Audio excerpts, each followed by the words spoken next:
All right, welcome to Target Trading Academy's newest podcast. Today I got Randall Matheny on. He is a longtime trader, Hey student, guys. then professional trader. And, Rand, you're my guy. You're my guy. Well, thanks, man. It's been a hard, long journey. It's a never-ending journey, right? So we That's always right. want to try to do the best we can with trading, but we can only do what the market's going to give us, and that's the big thing. Understanding what the market's telling us, the context of the market, and the market's always right, not us. And that was the biggest thing that I had to learn. One of the biggest things. There were a number of things, but the market's going to do what the market's going to do, and that's easier said. It's easier to think that you've got to be right and the market's got to be wrong. It's much easier to do that. But just accepting the fact that big money is going to take the market the way it's going to take it, you just got to live with it. Accept it. And if it goes against your trade, it goes against your trade. That was one of the biggest things I had to learn. Accepting that I'm going to have losses, because you are going to have losses from time to time. Well, let's actually start there. So, like, how did you begin your trading journey? Like, let's bring us back to the beginning. Like, what were you doing, and how did you get into it in the first place? I was contemplating retirement, and thought about, what am I going to do when I retire? I don't want to just sit around. I can only play so much golf. I can only fish so much. What am I going to do to keep myself occupied, my time occupied? Wait, hold up. Can you really only play so much golf, Randall? Yeah. Trust me. You get sick of it, or what? Yeah, I do. You do. Yeah. You get bored with it, right? Yeah. You get bored hanging out with the same guys all the time, right? Yeah. True. Yeah. It truly it gets to the point that it can be boring. Yeah. Especially if you're not playing well. If you're not playing well, it really gets boring. But right. Doing that and knowing that I wanted to do something, 2010, 2011, I stumbled across an advertisement, and it was on Sirius XM radio, and it was talking about trading futures. I said, oh, yeah, I've traded options. I've traded, and not very well at trading options. Well, we got a good guy right now, Bubba. He knows his stuff about options. Incredible. And I am learning from him as well. But anyway, that's a sidebar. So I just decided I would invest in myself and actually learn how to trade commodities. I had always wanted to, but never really delved into it. Did that, and spent a lot of time and a lot of money getting to that point. Right? Did you trade anything? Like, did you trade? Had you ever taken any futures or commodities trades at that point, or was it brand new? Point, I had never ever taken any futures commodities trades. I'd always been trading, buying and selling stocks, or what I thought was trading, and in reality, that is not trading. Trading is actually in and out of a trade within the same time, same day. That's day trading, right? And so I was investing and maybe doing, what do they call it? I don't know. When you're in a trade for 2 or 3 days, and that's what options would do. Swing trading. Yeah, swing trading. Thank you. So I would trade options, and again, not very successful at it. And when I first started trading futures, I was not very successful at it either, because of the very thing that I told you earlier. I thought I had to be right. That's not the case. But that's how I got involved in it. And knowing that I was going to leave the real estate industry, I wanted to have something to do. So I started trading the overnight during that time period. I quickly learned that I do not like trading overnight. It's just too slow. It's just not my cup of tea. So Anyway, Right. that's how I actually just stumbled into finding Patrick Asselone and Dan O'Brien, and have been following their method ever since. And to the point that I'm now am an instructor with them, as you know, and people listening to this may not know that, but I teach the very basics, how to get started in this stuff. And if you follow those things, right? If you follow the basics, you're going to be able to do this. Why? Well, the market's moving sideways 70 to 80% of the time. So reversals make sense. And what really makes... Say again? By a reversal? Explain just a little bit about what a reversal is. So a reversal is when the market moves up to a certain point, stops going higher, and gives you a reversion, what we would call a reversion point to continue to go higher. If we're going long in the trade, if we're going short, it's just the reverse. So the market will move down, stop going down, reverse back up to a point, and then you take a trade at a specific spot. Now, what we have are high volume areas. Most traders do not have high volume areas. What is a high volume area? It's an area that is designated as high participation at a specific price. And so when we get to these HVA edges and you've trended down into the HVA area, you've retraced back up to this edge, then you take a reversal short based upon that information. Now, do they always work? No, they don't. But they work 70 to 80% of the time. That's a pretty good probability on your side. Yeah. So, learning how to take reversals is not that difficult to do. A lot of people make it difficult. It's more difficult for some people because they're not quick with math. They're not quick with the computer. And I'm certainly one of those that I'm not that versed at computers, but I do enough and know enough that I can actually place a trade on the screen, and then it will either go in your favor or it won't. So that's where and how I got involved in it, just by happenstance, really. And then just continued to invest in myself. When people will be listening to this and they'll be thinking, well, how much money do you have to invest in yourself? Well, it just depends on how much time and effort you want to put into it. Investing in yourself time and time again and continuing to learn from your mistakes, that's the key. You have to learn from your mistakes. If you don't, you're going to fall flat on your face. And, we see some people that just are very, very adapt at this and pick it up very, very quickly. And then there are others that it takes you a while to be able to learn this and take and trade it. But, it is something that is a lot of fun, especially if you like to get an adrenaline rush, because when you first put that live trade on, I don't care how much you've trained, you're going to have that adrenaline rush. That heart is going to start pounding. Your hands are going to start shaking to where I'm not even sure I can put my hand on the mouse. It's shaking so hard. And you're only trading 2 contracts. I mean, you're not putting a lot of money at risk, right? That's the other beautiful thing about what we do, is that we're not risking that much money. We know what our risk is before we take the trade. For God's sakes, I didn't do that. God bless you for being able to teach that, man. Because when I started out, it was not like that. I didn't know. Similar to you, I had to start out in the Globex overnight session because I couldn't trade during the day. I was at work all day, so I had to trade in the Globex. And if you're going to trade at all, right?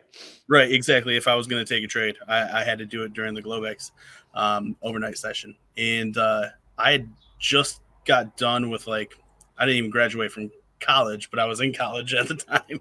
moved forward and started in my career and ended up working at the Chicago Board of Trade. But like I said, they wouldn't let me trade during the day. I didn't know that about you. Wow, I didn't know you worked at the Chicago Board. Yeah.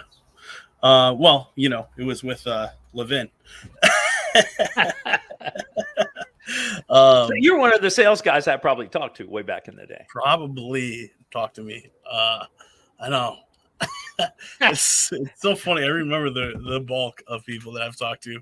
But I don't know, man. We've had so many conversations. Now we're just. But go ahead. How did friends, you get involved in it? How'd you? Well, so I had my brother-in-law, his best, one of his closest friends, had worked with Levin for a bit, and got me started with him. You know who it is. That's no names now. Yeah. And I'd got started there, and I was intrigued, man. I had been serving and bartending, and then also I was working at. I think I sold some cell phones and stuff like that at Sprint when I was in college. So I'd done that kind of stuff. But I'll tell you what, man. I didn't know anything about it. The first time they took me on the sales floor or on the trade into the trading pit, I was like, all right, whatever this is, I want a piece of it. I want to get in on this. This can be cool. And so I got excited about that, and I hit the phones and got more into the other side of it, which is, sales and just talking to people and seeing if they were interested in learning how to trade, that kind of thing. But I was truly interested in it, and I was like a sponge. I was like, I'm just going to learn everything that I can, because at one day this is going to turn around, and I want to do this by myself. And I remember telling myself that, and all of the hard days and those long hours that I was putting in, just be a sponge, no matter what, no matter who you hate or how much you hate them, just like you're a sponge. Just sit there and absorb everything, and somehow I know I'll make it work. It'll pay off. So the first time I opened an account and took a trade, I remember thinking I didn't have the money to really, honestly, I didn't have a lot of money in my account at all. I could barely pay my bills at the time. I ended up getting this account started, and I came home and I just took my first trade, and I was making dinner at the time, because in the Globex, it moves so slow. But I got on a reversion to the mean, which reversion to the mean trade. Reversion to the mean strategies from DOB, Dan O'Brien, right? Yep. And I took that trade and I set it for 2 points, and I got in on 2 contracts, and it was super slow, but I put in a stop at 2 points. No, you know what? I didn't. I put it at 60. I'm sorry. I put it at 62.50, which on 2 contracts would have been one 2 contracts, 125. Yeah. So swing bar 125. Yeah. There we go. So I put my stop in there, and I put my target as 2 points. So that would have been a $200 trade, right? And I'm making dinner. The market's barely moving, but I have a laptop next to me as I'm doing it, and I'm kind of cooking, and I look over and I can see it. It's starting to come down a little bit, and I think I lost like $50, and then slowly it turned around, started to come back up, and I closed. I knew where my target was. It was at 2 points, like I said, but it got up to $75 gained, so 3/4 of a point, right? And then it got up to $100 gained, and then it started coming back down, and I was like, oh, I'm not gonna lose that. Like this has been like less than a half hour at this point, and came back down. It hit the $50 marker, and I just pushed close. I was like, get me out. And I was like, you made $50. But I was like you said, I was shaking at that point, and I'd take that trade, and I made that $50. And like I said, I was like a bartender and a server before that. I would work hours You know what I mean? To get that, to get a in tips. $50 tip, you know, to work to get Yeah, or to make- $50 in to tips. get that $50. Yeah, exactly. yeah. I'd work hours and hours for that. And this happened in less than 30 minutes. And I was like, and that was in the Globex, you know? And I was like, I mean, I didn't even take that much heat. And Yeah, but you got mean, nervous, you know? and you probably Yeah. shouldn't have closed it. See, that's Probably the not, thing yeah. that we all do when we first start doing this stuff, Yeah. right? We'll put a trade on and it's going for me. What do I do? You just sit there. You wait Yeah. for it to either hit your target or your protective stop. One of the two. And Yeah. it's easy for me now to say that, and you know, but I experienced the same thing that you did when you were doing that, when you were learning how to do it. You know, you would make $50 and you close it, and it would Yeah. lose 200, and you know you're out 200. So you got to let your winners run, and that was another thing. And that sounds like something that you had to learn how to do. Learn how Well, to yeah. I let mean, your winners you know, run. I mean, at that time, once I did it, I was like, I just made $50 in like less than 30 minutes. Yeah, This hey, is amazing. I was sign like, me I up. thought I was, I Yeah, thought this sign is the me up. coolest thing I'm ready to ever. rock and roll with this, right? Yeah, exactly. It was I was on top of the world at that. And then yeah, it did turn into what you said as well. Sometimes I would go in, and then like I would get in once I was actually allowed to trade the day session. I would do it at the office sometimes, and like I would make $600-700 on one trade. And then that would be like the first trade of the day, and I was like on top of the world. And then I'd give it all right back. And that was my main thing, man. Yeah, I would give it back and more. And then like everybody in the office would know my tone. It would just be like, what? You were just like, Fabiano, you were on top of the world like 20 minutes ago. What, did you just lose? Like, yes, I did. I did. Yeah, did. I lost a lot of money, you know? Yeah. Instead of making 600, I'm down 600 now. And so to that point, you want to try to get it back, and you try to get it back, and you try to get it back, and you keep digging yourself a hole. And that's the thing with Patrick's method, what he came up with. You know, if you lose one, you still got 2 more bullets that you can use if you want to do that, or if you're done for the day. Don't try to chase that money back. That money is gone. You're never going to see it again. Whenever you put a trade on, whatever your risk is, you might as well consider that money to be gone. But that's a hard concept to grasp. I know it was for me. It sounds like it was for you. Yeah. What do you think was when was the moment that you noticed that you were doing that, and it had became like a time where you're like, this is enough. Like I'm not going to continue to do this anymore. Patrick yelled at me. Really? Yeah. Yeah. Okay. Yeah. Similar to me. Go ahead. Yeah. So he said, you bonehead, why are you trading so much? Stop trading so much.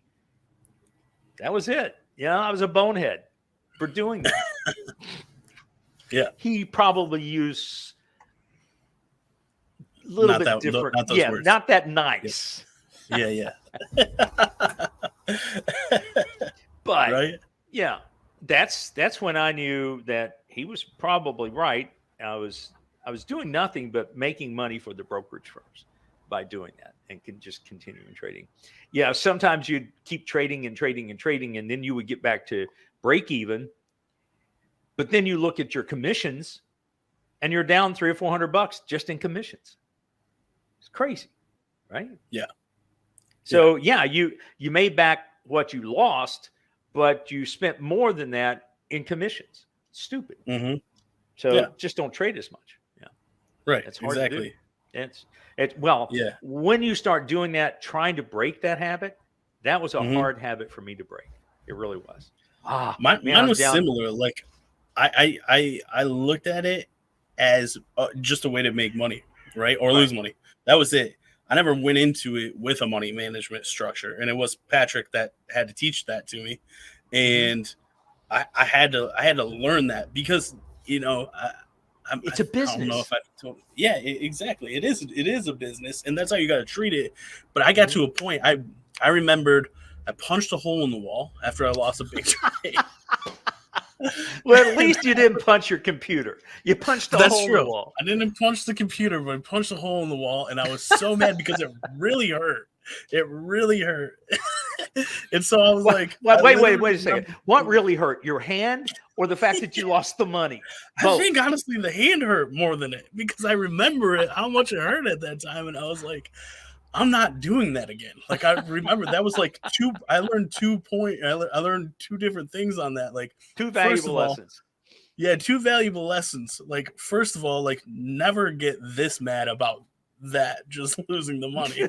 And number 2, like, why are you punching walls? You're an adult. You don't punch walls anymore, and it really hurts. Like, just stop doing that right now. Fortunately, so I never did that again. Right, exactly. So I stopped doing that. You stopped punching walls. You didn't stop losing money, but walls. You stopped, No. And then I remember I would sometimes wear a hat if my hair got too long, like it is right now, and sometimes I'll throw my hat at the wall. And then I stopped that as well. And I remember I called Pat and I was like, I don't know, man. Like, I remember I was sitting at the computer. We had a long talk, and I was just like, it's been years, man. It's like, it's so back and forth, and I don't know, like, when is it going to stop? Like, I just, what do I need to change? And he was like, you need to have an exact money management structure. Like, if you lose a certain amount, stop trading. You're done. Or even if you make a certain amount, you're done trading. Like, it you just risk half of what you've earned, right? Exactly. Or shut it down. That's exactly what it was. So he explained money management to me. And then I had to go on for a while, continuing to lose even more money, until I finally got it through my thick head that like, oh, okay. And I need to stop trading today. But then when I started doing that, I felt so much stronger and better about myself. Like, I would be like, it's cool. I only lost $200 today. Like, or I only lost $50 today. Right. It's a hell of a lot better than losing two grand or more than that. Or and more. Or more. Exactly. And you just stop, and you're all the better for it. And then you go to that next trading day, you feel stronger about yourself. And then you can look back on it and truly count it as like, all right, did I do something wrong? Did I do every part of the trade correctly? Or was I taking a stupid trade? Right. And that's what what gets measured, gets improved. Right. So then, like, I had to make that change in myself to really do that and start measuring the true mechanics of money management of myself. And then I can push it forward. Brilliant. I mean, but you had to come to that realization. Yeah. I mean, but that's, isn't that what we all have to do? We all have to go. Yeah, we all have our own learning curve, whatever that is. It just depends upon a lot of circumstances, obviously. But, it's unfortunate that we remember those losses more so than we do the winners. And we really should concentrate on the winners more so than the losers.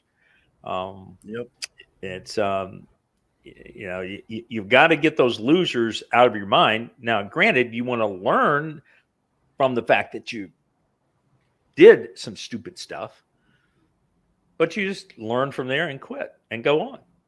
That's a hard thing to do, though, man. It's to be disciplined like that. And that's part of what we do at Target Trading Academy is we teach people how to be disciplined. Now, it's just like you bring somebody to the water trough. I say somebody. You bring a horse or a mule to the water trough. You can't make them drink, but you're leading them to that. Same thing with people. We cannot necessarily make them do what they need to do to be a profitable trader, but we can show them. It's their choice whether or not they do that or not. And just as it was with your choice, my choice, to stop doing stupid things, right? So, we both learned a lot. You and I have become pretty good friends considering, the differences in our ages. Yeah. Yeah, I don't think nobody here is gonna know. So, so how old are you there, big guy? The big 70 just passed me. Oh, So, yeah. but look. I mean, that's an important thing. There's a reason I asked you is because I talk to so many people, as you know, that are wanting to be traders and stuff like that. And a lot of times they're like, "Look, man, I'm 62. Like, I'm about to retire. I'm 65. I'm doing this, and I always use you. I always use you. Yeah, I always am like, talk to Randall, man." So I started doing this. I was probably how many years ago was that? I was in my 50s, getting ready, thinking about retiring, that kind of thing. When I decided to do that, I definitely had more hair at that point. It's getting a little thinner, but I still have most of my hair. So that's but it's definitely a lot grayer. But with that gray hair comes a lot of knowledge, a lot of wisdom goes along with that. So when you tell people that they can do it at this age, they just have to be willing to embrace something new. As long as we are wanting to embrace something and make ourselves better from what we're doing. Now, making yourself better, does that mean that you have to earn $100,000 a year trading? No. Your goal may be a whole lot less than that, or you may not even have any goals. You may have it said, well, I want to make $1 million. Well, that's possible if you got the assets to back it up, to be able to deal with the risk associated with that. But people my age and young, and in their 60s, this is a great segue to supplement your income. You're going to have to invest in yourself. You're going to have to invest in learning this. This is like anything else. You're not going to learn you didn't learn how to ride a bicycle the first time that you tried it, right? You're not going to learn how to trade the very first time. A lot of people have a misconception that this is easy. If it were so easy, a lot of people would be doing it. So I hope that will encourage even more someone. Well, yeah, and it does, and it should. And what I was going to add on to it is like, it doesn't even matter. It's like anything that you really do in your life. It's not even just riding a bike. That's one thing that we always say. But like in all honesty, some people have a natural born gift, right, of certain things, and sometimes they happen to be very good at it, right? A lot of times they still have to work pretty hard at it to get very good, even if they have that gift or something like that. The outliers, the 10,000 hours. Yeah, right? Yeah, that's right. Exactly. And it's like, regardless of how good you get at something, you are definitely investing a lot of time into it to become great at it. And if you are willing to do that, and it doesn't matter what age, like honestly, if you think about it and you have that will to push yourself forward, you can do it. You just got to put in those reps. Yeah. Right. You got to put in those anything. Reps. I'll lose it. I mean, you're working out now. Right. Yeah. And you're working out, right? You're seeing the results of your working out and you're putting those reps in and you're getting the results that you need, right? Losing weight, losing fat, building muscle mass. Big difference between muscle mass and fat. I mean, you can see some of these football players are massive guys, but there's a lot of muscle in there too. So, but it takes discipline. That's the big thing. It takes discipline. And I'm seeing it in you in just a few years that you and I have known each other. Even though I may have been introduced to you back in 2010, 2011, I don't think we really knew each other until we both were working with TTA, right? Yeah. And back then I was told, I was just doing sales. I say just. Yeah. And doing the sales and, introducing people to this. And part of my sales pitch was teaching and show people how to do this, right? And so it just sort of segued me into what I'm doing now, which is teaching the very basics. Now, do I know some advanced trades? Yeah, but we don't talk about that. And I'm going to put a plug in for the ramp up room. We don't talk about advanced trades in the ramp up room. All we talk about is repetitiveness, doing this reversals over and over again. Like what I was saying earlier, 70% of the time, 80% of the time, the market's running sideways. So the probabilities are you're going to have reversals more than you're going to have trending trades. And so trending trades are awesome, and everybody loves to get them, and they love to get those. What's Dan call them?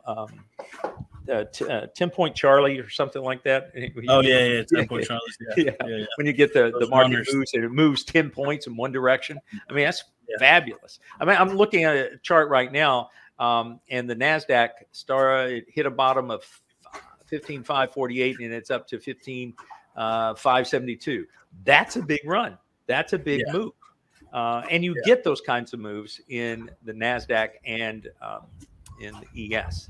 And you can get those in other moves in other markets as well. But just, having I don't know where my train of thought was on that. I had a senior moment. I mean, those runners are important. Actually, it brings me to one of a bigger question I wanted to ask you too is if you were to have a crystal ball about trading, and like you can look at it, what do you think the future of futures trading is? It's unlimited, as long as the federal government does not get involved in regulation of this industry. This is one of the few bastions of free enterprise still. As long as the government does not get more involved in it than it already is, there's some regulatory things that we have to follow and adhere to, and that is to benefit everyone. But it's unlimited. What you can make in this, if you're willing to put the time in, put the effort in. Are you going to have some drawdowns and losses? Absolutely.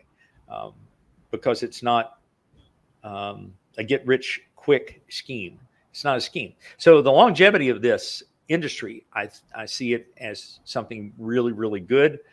I don't have a crystal ball. I talk about that in the classroom all the time. I wish that I could see what was on the right-hand side of the chart, because then I wouldn't even have to be here and talk about this. I would already know where I would want to get in and where I would want to get out, and then it'd be over with.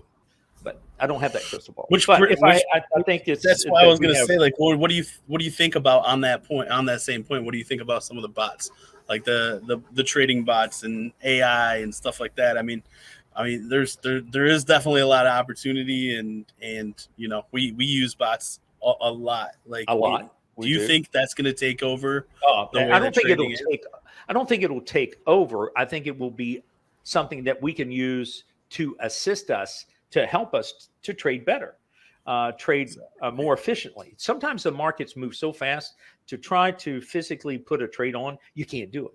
You just can't do it. I mean, boom, boom, it's gone. And you missed it. Yeah. And then if you try to chase it, it's too late. Then you don't want to get into a trade like that. So that's where I see the bots coming in and helping us. I think that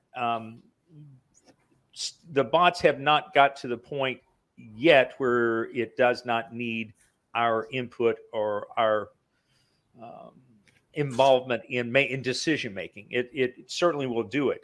Like Dan truly has an algorithm that is an artificial intelligence. It's projecting and predicting where the market is going to go and the width of that range, and it's really a cool tool to be able to use that.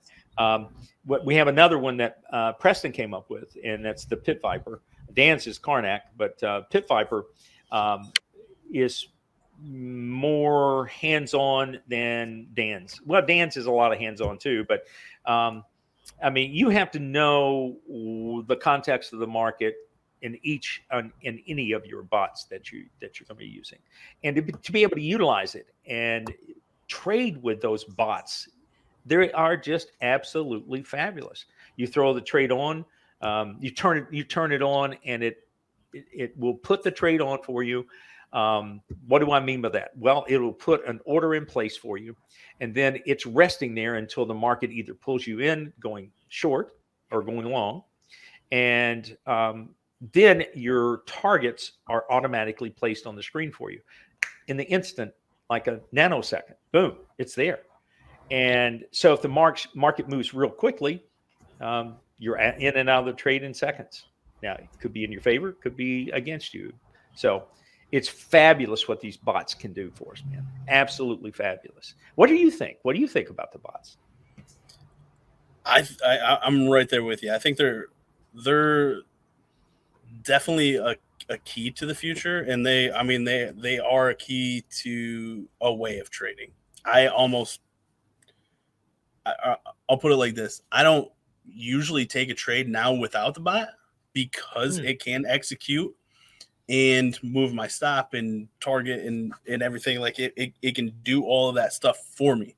Mm-hmm. Then I still have the ability to manually override it if I want, right? So that gives me the ability. So I think that's cool.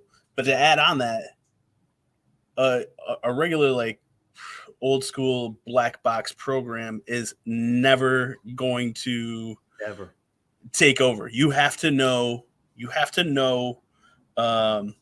when to turn that thing on and the or off or you have to be able to override it and know when to override it.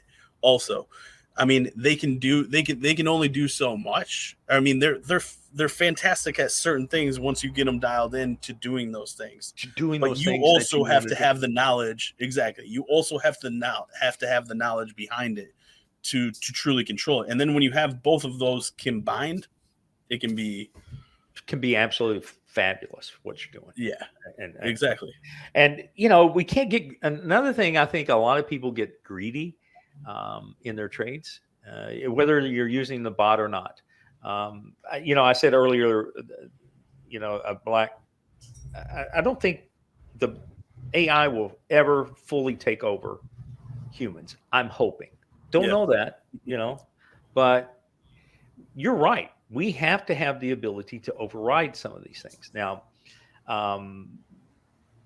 it's just that ability in applying what you've learned in the markets to see where you're going to run into support and to resistance. And, do you want to get out at that, or do you have you made enough money?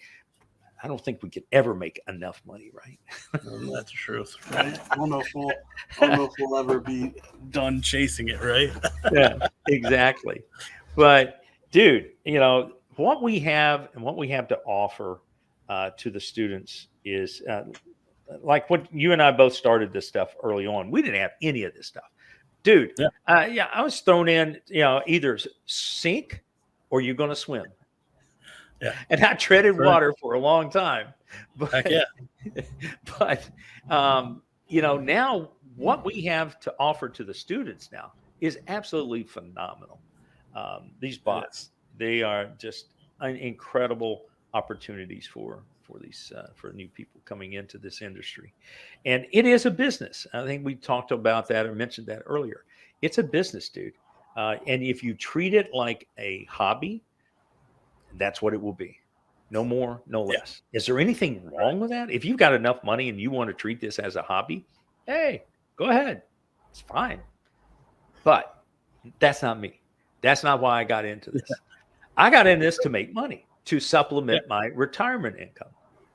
And then I got to the point where, wow, I like sharing this stuff with people. I like, seeing people improve themselves.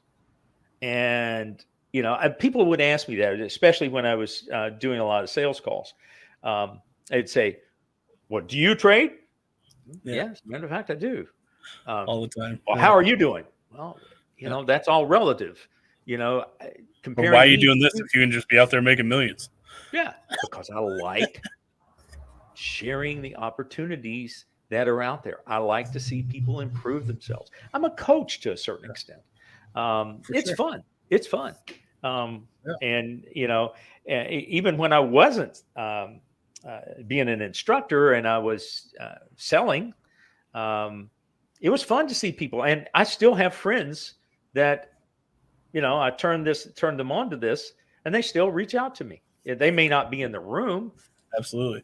They may not be, they have gotten to the point that They don't need us. And that's really the goal that we have.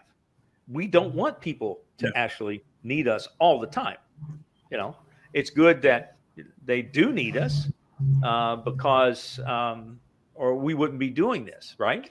But That's right. It's really, really cool to see people excel and then just be on their own. And then maybe check in from time to time, say, hey, how things going, that kind of stuff. So exactly.